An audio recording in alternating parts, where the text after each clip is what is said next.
the whole goal is to create a world that's compassionate and where people feel that they have a role in making this world safe and hospitable to everyone.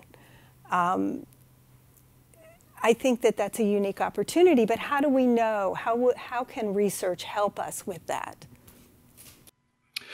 Yeah, so this is a really good question that you're asking. There are a lot of assumptions, or there have been a lot of assumptions around Holocaust education that just, we don't know that just because we teach about the Holocaust, that people will become more open and respectful or more tolerant or less anti-Semitic. We actually don't know that. And I think what would be a good contribution to make, particularly bringing the University of Southern California together with the Holocaust Museum for Hope and Humanities, to say, so what can we learn about how people learn? What can we learn about what they take away from this? What can we learn about how we need to improve the way in which we teach through an ongoing research program? And in a sense, a lot of institutions have, I want to use the word dabbled with this, that there's been attempts made, but there hasn't been consistent study. And also consistent study over time, more longitudinal study. Because you're going to have the opportunity to touch the lives of young people probably several times across their learning trajectory. So it would be very interesting to see, how does that buildup of knowledge and understanding and compassion and empathy build up in the life of a young person over time, and are there ways to learn about how we learn about those things.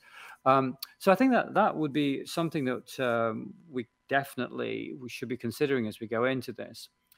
I think particularly as we get further away from the events of the Holocaust, they will become more, I want to say, calcified in history. That it's pretty typical of the way in which history unfolds. That the further away it gets, the more we sort of have our narrative about it, and it has its place in our collective memory. And then I'm not saying we're done and we move on, but how do we keep this conversation open is the question.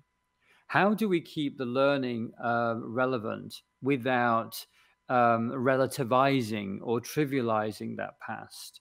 How do we connect it to the lives of young people in such a way that when they approach it, they don't see it as something that's not them, but in fact something that's really about them? Um, when we think about the Holocaust, often we think about, the fact that it was an extreme of human behavior, and it was extraordinary from that point of view. And yet, when we deconstruct the Holocaust, what we see is actually it was a very ordinary set of events that led to extraordinarily bad outcomes.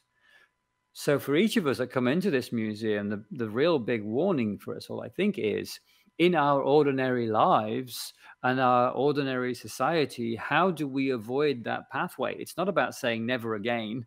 It's about saying, so what do I have to do? How do I have to behave? How do I make my decisions? On what basis do I make my decisions, so that I don't make those ordinary decisions that were made in Germany before it became Nazi Germany, that then became Nazi Germany, then became the most lethal state in history from that sort of set of events.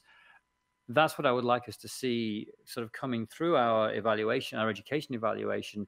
Are our young people getting that and getting their place in the world? Because that's really going to be the measure of success.